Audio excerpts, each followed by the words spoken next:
ബാർക്കോഴ കേസിൽ താൻ നൽകിയ റിപ്പോർട്ടല്ല കോടതിയിൽ സമർപ്പിച്ചതെന്ന് അന്വേഷണ ഉദ്യോഗസ്ഥനായിരുന്ന SP R സുകേശൻ വിജിലൻസ് ഡയറക്ടറായിരുന്ന ശങ്കർ റെഡ്ഡി റിപ്പോർട്ട് തയ്യാറാക്കി നൽകുകയായിരുന്നു. ഈ റിപ്പോർട്ടാണ് കോടതിയിൽ സമർപ്പിച്ചതെന്നും സുകേശൻ കേസ് ഡയറിയിൽ തിരുത്തൽ വേണമെന്ന് ശങ്കർ റെഡ്ഡി ആവശ്യപ്പെട്ടെന്നും മൊഴി. വിശദാംശങ്ങളുമായി ജീവൻ ചേരുന്നു. ജീവൻ, ഇക്കാര്യത്തിൽ കോടതിയിൽ സമർപ്പിക്കപ്പെട്ട മൊഴിയുടെയൊക്കെ തന്നെ ആധാരമെങ്ങനെ? ശങ്കർ റെഡ്ഡിക്ക് എതിരായ കേസിൽ കോടതിയുടെ നിലപാടെങ്ങനെ?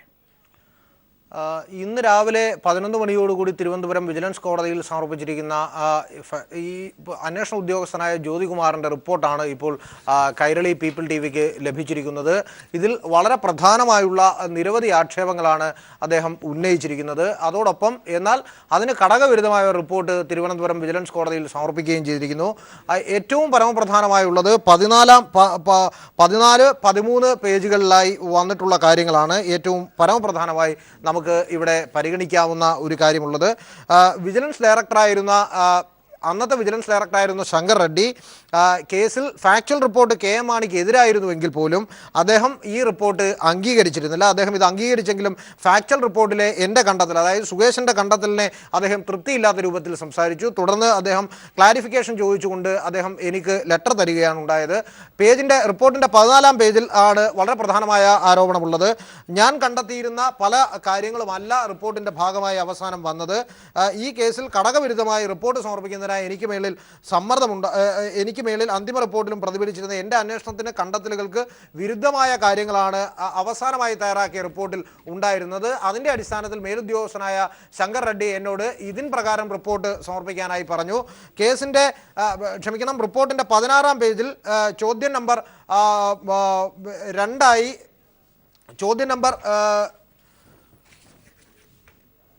2 ഫൈനൽ റിപ്പോർട്ടിലെ ചോദ്യം നമ്പർ 9 ഫൈനൽ റിപ്പോർട്ട് തയ്യാറാക്കിയത് ഇൻവെസ്റ്റിഗേറ്റിംഗ് ഓഫീസർ അല്ല എന്ന് തെളിയിക്കാൻ പര്യാപ്തമായ എന്ത് വസ്തുതകളാണ് ഉള്ളത് എന്ന ചോദ്യത്തിന് ഞാൻ തയ്യാറാക്കിയിരുന്നുവെങ്കിൽ എൻ്റെ അന്വേഷണ ഫൈൻഡിങ്സ് കൂടി ഉൾപ്പെടുത്തുമായിരുന്നു എന്ന് സുകേശൻ പറയുന്നു. അന്തിമ റിപ്പോർട്ട് പോലെ തന്നെ എൻ്റെ അന്വേഷണ വിവരങ്ങൾ കൂടി ഉൾപ്പെടുത്തി സംക്ഷിപ്തമായി മാത്രമായിരിക്കും ഞാൻ കൊടുക്കുക. ഇത് ശങ്കർ റെഡ്ഡിയുടെ പെൻഡ്രൈവ് ഉപയോഗിച്ചുകൊണ്ട് ശങ്കർ റെഡ്ഡിയുടെ ഒരു റിപ്പോർട്ട് തയ്യാറാക്കി എന്നെ കൊണ്ട് തിരുവനന്തപുരം വിജിലൻസ് കോടതിയിൽ കൊടുക്കുകയായിരുന്നു. അതിലേറ്റവും പ്രധാനമായി അദ്ദേഹം പറയുന്ന വളരെ ഗുരുതരമായ ഒരു ആരോപണം, അന്ന് നിലനിന്നിരുന്ന രാഷ്ട്രീയ സാഹചര്യത്തിൽ ഞാൻ അങ്ങനെ റിപ്പോർട്ട് ചെയ്താൽ എൻ്റെ നടപടികൾ എന്നെ കൂടുതൽ ബുദ്ധിമുട്ടിലാക്കുമായിരുന്നു. കൂടാതെ എൻ്റെ ഭാവി നശിപ്പിക്കുമെന്ന ഭയം കൊണ്ടുമാണ് അങ്ങനെ ചെയ്യാതിരുന്നിട്ട് കൂടി എന്നെ ക്രൈംബ്രാഞ്ച് അന്വേഷണ കേസിൽ പ്രതിയാക്കുകയും ചെയ്തു എന്ന് പറഞ്ഞു.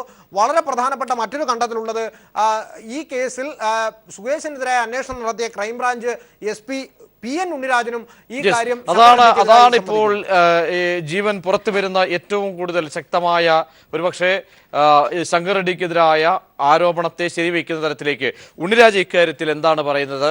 ശങ്കർ റെഡ്ഡി ഇടപെട്ടുകൊണ്ട് ഇക്കാര്യത്തിൽ തിരുത്തൽ വരുത്തിയോ? എന്താണ് ഉണ്ണിരാജിയുടെ മൊഴിയിലൂടെ പുറത്തേക്ക് വരുന്നത്? തികച്ചും പ്രസക്തമായ ഒരു ചോദ്യമാണ് താങ്കൾ ചോദിച്ചത്. ക്രൈംബ്രാഞ്ച് അന്വേഷണത്തിൽ ശങ്കർ റെഡ്ഡിക്ക് എതിരായുള്ള ഒരു മൊഴി തന്നെയാണ് ഉണ്ണിരാജനും ഇപ്പോൾ നൽകിയിരിക്കുന്നത്. ക്രൈംബ്രാഞ്ച് എൻക്വയറിയുടെ സമയത്ത്, അതായത് സുകേശൻ ബാർ മുതലാളിമാരുമായി ചേർന്ന് ഗൂഢാലോചന നടത്തി എന്ന തരത്തിൽ ഒരു ക്രൈംബ്രാഞ്ച് എൻക്വയറി നടക്കുകയും അന്ന് PN ഉണ്ണിരാജനായിരുന്നു ക്രൈംബ്രാഞ്ചിൻ്റെ ചുമതല ഉണ്ടായിരുന്നത്. തുടർന്ന് സുകേശനെ വിളിച്ച് മൊഴി രേഖപ്പെടുത്തി. ചോദ്യം നമ്പർ 6-ൽ വളരെ കൃത്യമായി ഉണ്ണിരാജൻ ആ കാര്യം പറയുന്നുണ്ട്. ക്രൈംബ്രാഞ്ച് എൻക്വയറി സമയത്ത് ഇൻവെസ്റ്റിഗേറ്റിംഗ് ഓഫീസറായിരുന്ന ശ്രീ സുകേശൻ സാറും ശങ്കർ റെഡ്ഡിയുമായി തുടരന്വേഷണ വേളയിൽ ഉണ്ടായ അഭിപ്രായ വ്യത്യാസങ്ങളെ പറ്റി താങ്കൾ മുമ്പാകെ മൊഴി നൽകിയിരുന്നു എന്ന ചോദ്യത്തിന് 25/1/2016-ൽ 12/1/2016 തീയതികളിലെ സ്ക്രൂട്ടണി റിപ്പോർട്ട് അനുസരിച്ച് CD എഴുതുവാനായി ശങ്കർ റെഡ്ഡി സുകേശനോട് നിർദ്ദേശിച്ചിരുന്നു എന്നും, എന്നാൽ അങ്ങനെ ഒരു CD എഴുതുന്നതിന് പറ്റില്ല എന്ന് 12/1/2016-ലെ സ്ക്രൂട്ടണി നോട്ടിൽ ഉൾപ്പെടുത്തിയ കാര്യവും ഈ റിപ്പോർട്ടിൻ്റെ ഭാഗമായി ഉണ്ണിരാജ മൊഴി നൽകിയിരിക്കുന്നു. മറ്റ് 4 ഉദ്യോഗസ്ഥർ കൂടി ഈ കാര്യത്തിൽ ശങ്കർ റെഡ്ഡിക്കെതിരെ മൊഴി നൽകിയിട്ടുണ്ട്. സുകേശൻ മാത്രമല്ല, അജിത്ത്, വിനോദ് എന്നീ DYSPമാർ കൂടി ഈ കാര്യങ്ങൾ സമ്മതിച്ചുകൊണ്ട് ശങ്കർ റെഡ്ഡിക്കെതിരെ മൊഴി കൊടുത്തിട്ടുണ്ട്. എന്നാൽ ഇത്തരം മൊഴികൾ ഉണ്ടായിരുന്നിട്ടും ഈ മൊഴിക്ക് ഘടകവിരുദ്ധമായി മറ്റൊരു റിപ്പോർട്ടാണ് ഇന്ന് തിരുവനന്തപുരം കോടതിയിൽ അന്വേഷണ ഉദ്യോഗസ്ഥനായ സർക്കിൾ ഇൻസ്പെക്ടർ ജ്യോതികുമാർ സമർപ്പിച്ചിരിക്കുന്നത് എന്നതാണ് അതിലേറെ വൈരുദ്ധ്യമായ ഒരു കാര്യം. പ്രജീഷ്, ജീവൻകുമാറാണ് വിശദാംശങ്ങൾ നൽകിയത്.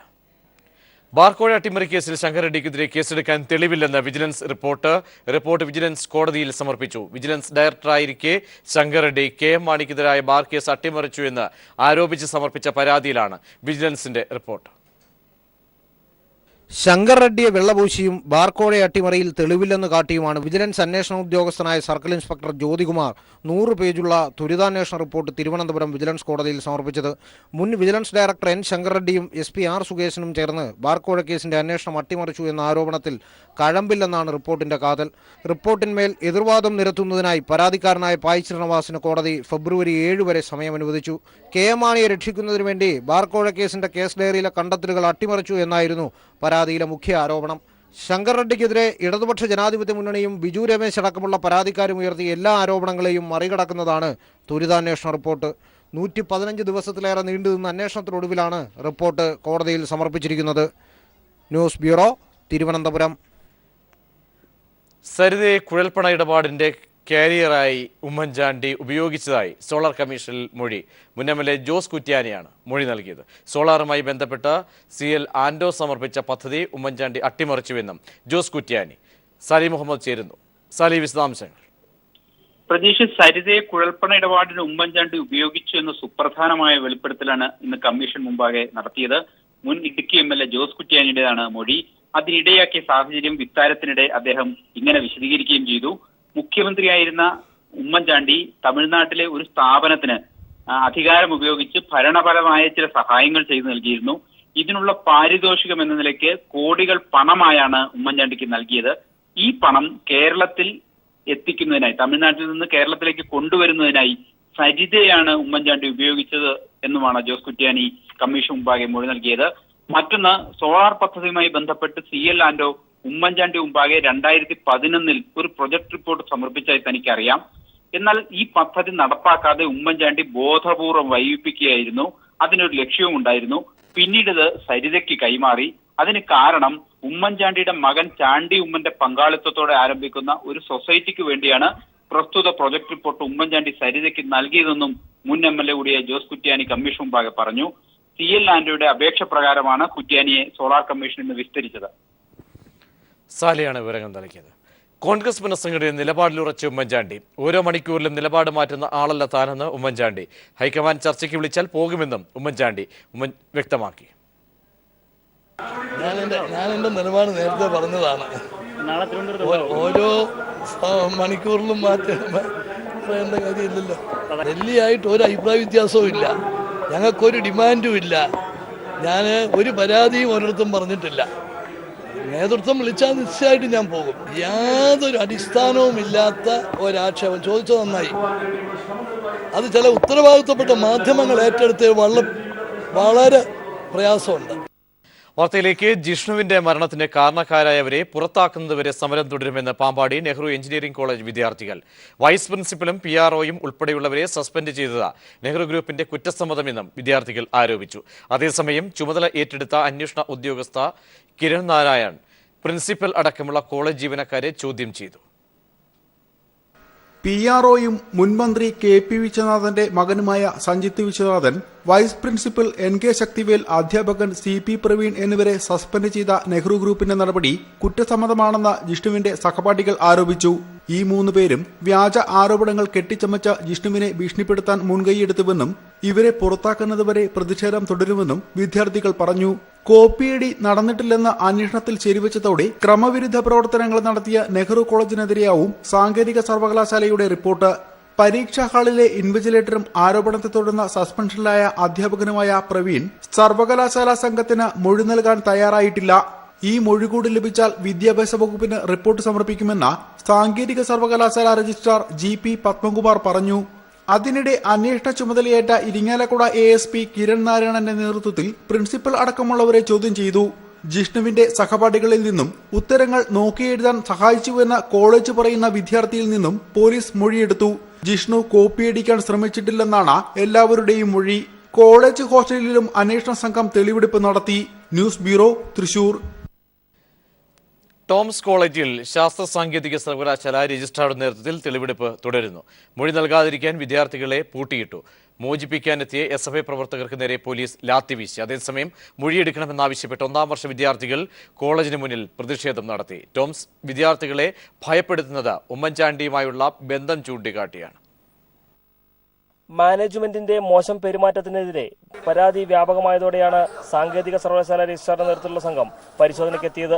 വിദ്യാർത്ഥികളിൽ നിന്നും രക്ഷിതാക്കളിൽ നിന്നും മാനേജ്മെന്റിൽ നിന്നും സംഘം മൊഴിയെടുത്തു. സീനിയർ വിദ്യാർത്ഥികളെ മാത്രം രജിസ്ട്രാറുടെ മുന്നിൽ ഹാജരാക്കി മൊഴി നൽകാൻ മാനേജ്മെന്റ് ശ്രമം നടത്തി. മൊഴി നൽകാതിരിക്കാൻ 1ഉം 2ഉം വർഷ വിദ്യാർത്ഥിനികളെ ക്ലാസ് മുറിയിൽ പൂട്ടിയിട്ടു. മോചിപ്പിക്കാനെത്തിയ SFI പ്രവർത്തകർക്ക് നേരെ പോലീസ് ലാത്തി വീശിയത് സംഘർഷത്തിനിടയാക്കി. പെൺകുട്ടികളെ മോചിപ്പിച്ച SFI പ്രവർത്തകരെ അറസ്റ്റ് ചെയ്ത് നീക്കിയെങ്കിലും തങ്ങൾക്കും ചിലത് പറയാനുണ്ടെന്ന മുദ്രാവാക്യവുമായി രക്ഷിതാക്കളും വിദ്യാർത്ഥികളും രംഗത്തെത്തി. പോലീസ് ഇവരെ അനുനയിപ്പിച്ച് രജിസ്ട്രാർക്ക് മുന്നിൽ എത്തിച്ചു. ഇതോടെയാണ് സംഘർഷത്തിന് അയവ് വന്നത്. വിവരമറിഞ്ഞ് നാട്ടുകാരും വലിയ തോതിൽ പ്രദേശത്ത് സംഘടിച്ചിരുന്നു. TP Prashanth, news bureau, Kottayam. മറ്റക്കരയിലെ ടോംസ് കോളേജിനെതിരെ മുൻപ് നടന്ന ക്രൈംബ്രാഞ്ച് അന്വേഷണം അട്ടിമറിക്കപ്പെടുകയായിരുന്നു. കഴിഞ്ഞ ഇടത് ഭരണകാലത്ത് നടത്തിയ പ്രാഥമിക അന്വേഷണത്തെ തുടർന്ന് ആരോപണങ്ങളിൽ കഴമ്പുള്ളതായി കണ്ടെത്തി. വിശദമായ അന്വേഷണത്തിന് തീരുമാനിച്ചിരുന്നു. എന്നാൽ തുടർന്ന് വന്ന ഉമ്മൻചാണ്ടി സർക്കാർ അന്വേഷണം അട്ടിമറിച്ചുവെന്ന് രക്ഷിതാക്കൾ പറഞ്ഞു. കോളേജ് ഉടമയ്ക്ക് ഉമ്മൻചാണ്ടിയിലുള്ള വ്യക്തിബന്ധമാണ് ഇതിന് കാരണമെന്നും അവർ ആരോപിക്കുന്നു. സ്ത്രീപീഡനം, കൊലപാതകം ഉൾപ്പെടെ ഒട്ടേറെ ആരോപണങ്ങൾ ഉയർന്ന സാഹചര്യത്തിൽ 2009 വിഷയം VK സുനിൽകുമാർ നിയമസഭയിൽ ഉന്നയിച്ചത്. തുടർന്ന് രക്ഷിതാക്കളും വിദ്യാർത്ഥികളും ചേർന്ന് മുഖ്യമന്ത്രിയായിരുന്ന VS അച്യുതാനന്ദനെ കണ്ട് പരാതി നൽകി. ക്രൈംബ്രാഞ്ച് നടത്തിയ അന്വേഷണത്തിൽ പരാതിയിൽ കഴമ്പുണ്ടെന്ന് കണ്ടെത്തി. 40ഓളം വിദ്യാർത്ഥിനികളിൽ നിന്ന് മൊഴി രേഖപ്പെടുത്തിയായിരുന്നു പ്രാഥമിക റിപ്പോർട്ട് തയ്യാറാക്കിയത്. അന്വേഷണ റിപ്പോർട്ട് ഞെട്ടിപ്പിക്കുന്നതായിരുന്നു. സമഗ്രമായ അന്വേഷണത്തിന് തീരുമാനിച്ചെങ്കിലും തെരഞ്ഞെടുപ്പ് എത്തുകയും ഭരണമാറ്റം സംഭവിക്കുകയും ചെയ്തു. കോളേജ് ഉടമയ്ക്ക് പ്രിയങ്കരനായ പോലീസ് ഉദ്യോഗസ്ഥനെ തുടർന്ന് മുഖ്യമന്ത്രിയായ ഉമ്മൻചാണ്ടി അന്വേഷണത്തിനായി നിയോഗിച്ചു. ഫലം, കേസ് അട്ടിമറിക്കപ്പെട്ടു. അട്ടിമറിച്ചത് എങ്ങനെയെന്ന് അന്ന് പരാതിക്കാരനായിരുന്ന രക്ഷകർത്താവ് KK രാജൻ പറയും. വിക്ടിംസായിട്ട് വന്നിരിക്കുന്ന കുട്ടികളുടെ ഇടയിൽ അന്വേഷണം നടത്താതെ ഈ ടോം ടി ജോസഫിനെ അനുകൂലിക്കുന്ന അദ്ദേഹത്തിൻ്റെ ശില്പന്തികളായിട്ടുള്ള കുറേ കുട്ടികളെ മുൻനിർത്തിയിട്ട് അവരെ കൊണ്ട് മൊഴികൾ കൊടുത്ത് ആ മൊഴികൾ ക്രൈംബ്രാഞ്ച് രേഖപ്പെടുത്തി മിസ്റ്റേക്സ് ഓഫ് ഫാക്ട്സ് എന്ന് പറഞ്ഞുകൊണ്ടാണ് ഈ കേസ് ഇത് ചെയ്യുന്നത്. അന്വേഷണം അട്ടിമറിച്ചു എന്ന് മാത്രമല്ല, പരാതിക്കാരനെ ജയിലിലടയ്ക്കുകയും ചെയ്തു. വിദ്യാർത്ഥി സംഘടനകൾ കോളേജ് അടിച്ചു തകർത്തതിനു പിന്നിൽ രക്ഷകർത്താവായ രാജൻ ഗൂഢാലോചന നടത്തിയെന്നായിരുന്നു പോലീസിന്റെ വിചിത്രമായ കണ്ടെത്തൽ. കോളേജ് ഉടമയ്ക്ക് ഉമ്മൻചാണ്ടിയിലുള്ള സ്വാധീനം വ്യക്തമാക്കുന്നതായിരുന്നു പോലീസിന്റെ നടപടികൾ. അദ്ദേഹം മുഖ്യമന്ത്രിയല്ലേ സമയത്ത്, എന്നിട്ട് എന്തുകൊണ്ട് നിയമ നടപടികൾ അവിടെ ഉണ്ടായില്ല? എന്തുകൊണ്ടൊരു പ്രോപ്പറായിട്ടുള്ള അന്വേഷണം നടന്നില്ല? പെൺകുട്ടികളുടെ ഹോസ്റ്റലിൽ രാത്രി സന്ദർശനം നടത്തുന്ന ഉടമയെ സംരക്ഷിക്കാൻ മുഖ്യമന്ത്രിയായിരുന്ന ഉമ്മൻചാണ്ടി തന്നെ ഇടപെട്ടു എന്ന ഗുരുതര ആരോപണമാണ് പരാതിക്കാരായ രക്ഷിതാക്കൾ ഉന്നയിക്കുന്നത്. News bureau, Kochi. വിദ്യാർത്ഥി പ്രതിഷേധത്തിന്റെ പേരിൽ എഞ്ചിനീയറിംഗ് കോളേജുകൾക്കെതിരെ നടക്കുന്നത് ഗുണ്ടായിസം എന്ന മാനേജ്മെന്റ് അസോസിയേഷൻ കോളേജുകൾക്കെതിരെയുള്ള അന്വേഷണത്തെ സ്വാഗതം ചെയ്യുന്നു. വിദ്യാർത്ഥികളുടെ പ്രശ്നങ്ങൾ പരിഹരിക്കാനായി ചർച്ചയ്ക്ക് തയ്യാറാണെന്നും അസോസിയേഷൻ പ്രതിനിധി ബിജു രമേശ് വ്യക്തമാക്കി. വിദ്യാഭ്യാസ മന്ത്രിയുമായുള്ള കൂടിക്കാഴ്ചയ്ക്ക് ശേഷം പ്രതികരിക്കുകയായിരുന്നു ബിജു രമേശ്. അതേസമയം മാനേജ്മെന്റ് പ്രതിനിധികൾക്ക് നേരെ AVP പ്രവർത്തകർ കരിങ്കൊടി കാട്ടിച്ചു. ചെയ്യുന്ന പ്രവൃത്തികൾ അത് വേറെ എന്തോ ഒരു ഗൂഢലക്ഷ്യത്തോടുകൂടി ഗവൺമെന്റിനെ താറടിച്ച് കാണിക്കുന്നതിലേക്ക് വേണ്ടി ഗവൺമെന്റിന്റെ ഈ പേരും പറഞ്ഞുകൊണ്ട് കുറെ ഗുണ്ടകൾ ഇറങ്ങി പ്രശ്നങ്ങൾ ഉണ്ടാക്കുന്നു. അല്ല ഗവൺമെന്റോ ഈ സ്റ്റുഡൻസോ അല്ല പ്രശ്നങ്ങൾ ഉണ്ടാക്കുന്നത്. ചലച്ചിത്ര വ്യവസായ രംഗത്തെ സ്തംഭനാവസ്ഥ മാറാൻ ഏകപക്ഷീയമായ സമരം പിൻവലിക്കുകയാണ് ആദ്യം ചെയ്യേണ്ടതെന്ന് മുഖ്യമന്ത്രി പിണറായി വിജയൻ. ഇതിന് സ്തംഭനാവസ്ഥ ഉണ്ടാക്കിയവർ തന്നെ മുൻകൈയെടുക്കണം. പ്രശ്നപരിഹാരത്തിന് സർക്കാർ ശ്രമങ്ങൾ നടത്തുമ്പോഴും സമരവുമായി മുന്നോട്ട് പോയി. അടൂർ കമ്മിറ്റി റിപ്പോർട്ടിൽ പറയുന്നത് പോലെയുള്ള റെഗുലേറ്ററി കമ്മീഷനെ നിയോഗിക്കാമെന്ന നിർദ്ദേശം ഇപ്പോഴും നിലനിൽക്കുന്നു. അതുകൊണ്ട് സമരം നിർത്തിവെച്ച് എല്ലാവർക്കും സ്വീകാര്യമാകുന്ന ഒരു അനുരഞ്ജന ശ്രമത്തിലേക്ക് സമരം ചെയ്യുന്ന സംഘടന എത്തണമെന്നും മുഖ്യമന്ത്രി വാർത്താക്കുറിപ്പിൽ വ്യക്തമാക്കി. ഫിലിം എക്സിബിറ്റേഴ്സ് ഫെഡറേഷൻ പിളർപ്പിലേക്ക്. ഇന്നലെ B-C ക്ലാസുകളിലായി 200 തിയേറ്ററുകളിൽ റിലീസ് ചെയ്ത വിജയ് ചിത്രം ഭൈരവ ഇന്ന് 21 A ക്ലാസ് തിയേറ്ററിൽ റിലീസ് ചെയ്തതോടുകൂടിയാണ് ഫെഡറേഷൻ പിളർന്നത്. കൂടുതൽ A ക്ലാസ് തിയേറ്ററുകളിൽ വരും ദിവസങ്ങളിൽ ചിത്രം എത്തിയേക്കും. നാളെ ചേരുന്ന വിതരണക്കാരുടെയും നിർമ്മാതാക്കളുടെയും യോഗം മലയാള സിനിമയുടെ റിലീസ് സംബന്ധിച്ചും തീരുമാനമെടുക്കും. നടൻ ദിലീപാണ് പുതിയ നീക്കങ്ങൾക്ക് പിന്നിലെന്നാണ് സൂചന. ലിബർട്ടി ബഷീറിനോട് എതിർപ്പുള്ള ഫിലിം എക്സിബിറ്റേഴ്സ് ഫെഡറേഷനിലെ ഒരു വിഭാഗത്തെ കൂടെ നിർത്താനുള്ള നിർമ്മാതാക്കളുടെയും വിതരണക്കാരുടെയും നീക്കം വിജയം കാണുന്നു എന്ന് ഭൈരവയുടെ റിലീസോടെ വ്യക്തമാവുകയാണ്. ഇന്നലെയും ഇന്നുമായി 31 A ക്ലാസ് തിയേറ്ററുകളിൽ ചിത്രം പ്രദർശിപ്പിക്കാൻ ഉടമകൾ തയ്യാറായി.